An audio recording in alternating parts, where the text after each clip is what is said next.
Hey guys, and welcome back to another thrilling episode.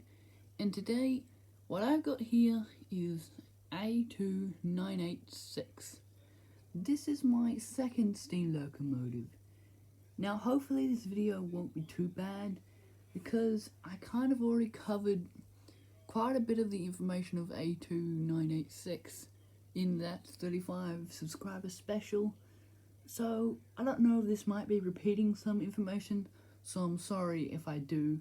It's just that gotta find some more ideas for videos, so might be a little bit slow for the past few weeks. We'll see. Okay, so what I'm going to showcase is A2986 and a special train that'll be coming in later on in the video. You have to guess which one that will be. Let's check them out. Here is A2986. This locomotive is my second steam locomotive that has joined my collection, and so far it looks really good. Unfortunately, it is just a little bit too high, so we're going to have to lower the locomotive down by quite a bit to get it to the correct height as all the other trains in my collection. Now, A2986 was the first steam locomotive, it wasn't the first one, but it was before the R-Class in real life. In the R-Class, when it was made, it replaced the A2 class. So unfortunately, there's only one of these guys running today. So it's a little bit sad, but hey, I guess not everything lasts forever. So, it's getting a little bit dark today, so I apologize for if it's not the brightest kind of lighting. Yeah, it's too dark to see in there. You got the tender. It's also getting a little bit dark. And I put no coal in there, but I do have coal. I'll show you what I use for coal. This is what I use. Tons and tons and tons of this stuff. And you just put it in the tender. It works really well for coal.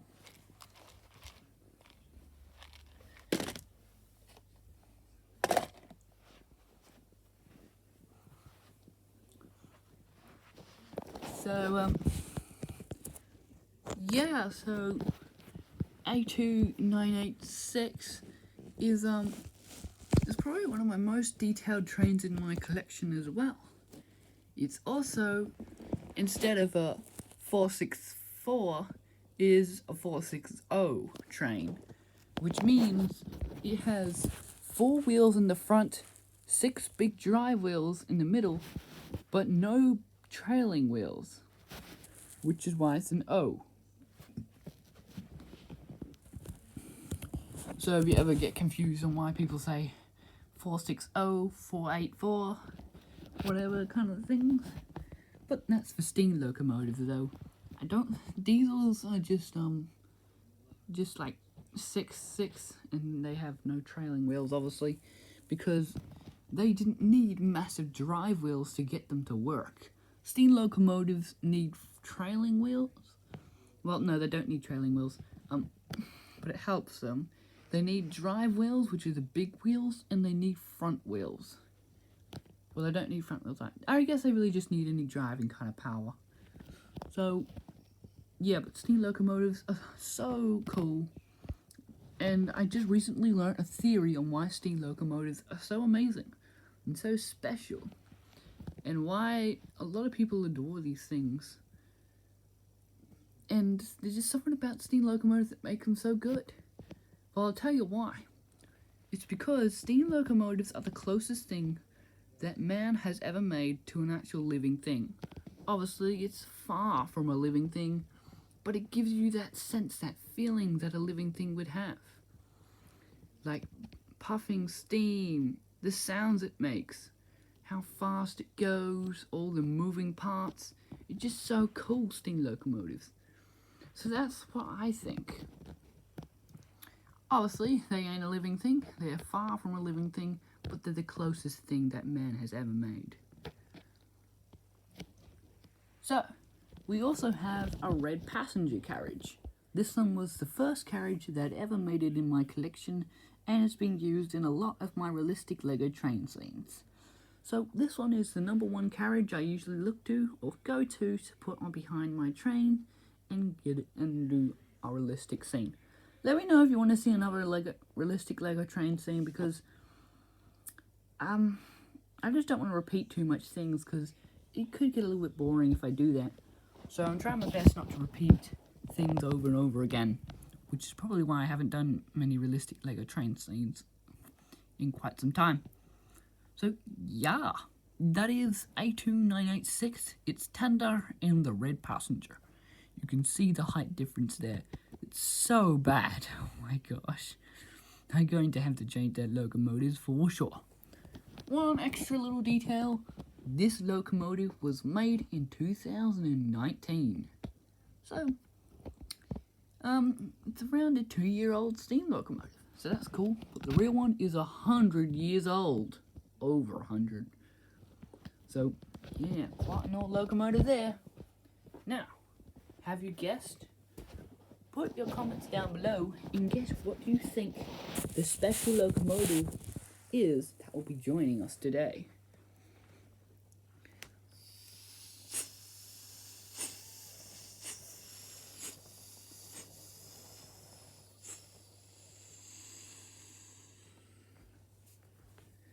We're making room for him. He's coming.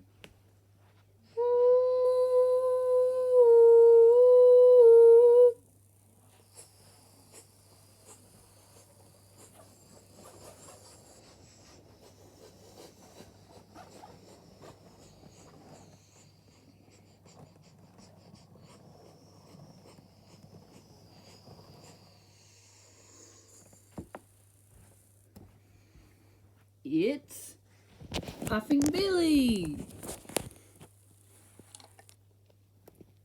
Puffing Billy was the second locomotive that I was going to show you in today's video, because I reckon it'd be cool to have a 2-in-1 again. So Puffing Billy here, he has changed quite a bit since his first day of being built. This locomotive was quite a fun locomotive to do. A lot of things had to be changed and a ton of bricks had to be put in this model to get it to where it is today. This locomotive is a narrow gauged NA class. I call it Puffing Billy because I find it easier to say Puffing Billy than NA class. It just sounds more satisfying to say it. So there's why I say Puffing Billy instead of NA, if you were wondering why. I know the class of the train, I just prefer to say Puffing Billy. So, here are the new things I added to the model so far. You can't see, you might just be able to see a little circle thing in there. You probably can't. But I also got the back section finished as well. There's no coupling in the back because I gotta still get around with those tight curves, and the coupling just gets hint or caught in it, so it doesn't work. This whole back assembly rotates as well, so we can handle these tight as curves. It's not the smoothest runner on my railway, but it definitely isn't the worst runner on my railway. Or is it? I'm not quite sure. Puffin Billy actually might be the worst one. Worst runner. I don't know. But he doesn't run very smooth, let's just say that. So this locomotive is definitely probably one of my favourites as well. I know I always say that to all my trains because, like I said before, if you watched that 35 subscriber video, I said I don't like to pick favourites. So I guess I'll just call them all favourites for now. Now, I wonder, put a comment down below on what kind of train is your favourite. And whether you want to see, what kind of train you want to see me build. Like, obviously, it's got to be Victorian Railways. If you don't know Victorian Railways, then it's okay. You don't have to comment at all. But it would be nice, because I have got definitely a few more trains in store to be built. Like some J-classes, K-classes, the S-class Streamer. And yeah, quite a few more trains are left to be built. So, Puffin Billy, as you can see, is not complete due to this. And the whole middle section is going to be lengthened. Since I'm just not happy with the model quite yet, There's still a little bit more left to do, but the model is getting very close indeed to completion. And there's a back view again. So, let's have a look at the piping. The gold piping here. So there you go. Gold piping on Puffing Billy right there. So I thought that extra little detail would look nice. So yeah. So I hope you guys have all enjoyed this little review of A2986 and Puffing Billy. So there'll probably be more videos coming out in the future, but I'm just gonna do a little bit more thinking. So I'm sorry if there's quite a bit of a gap in between each video. It's just that I'm starting to run out of video ideas. So if you want to help me down in the comments below, I'd really appreciate that. But please keep the content mostly towards Lego trains, since that's probably the kind of thing you guys want to see. So bye.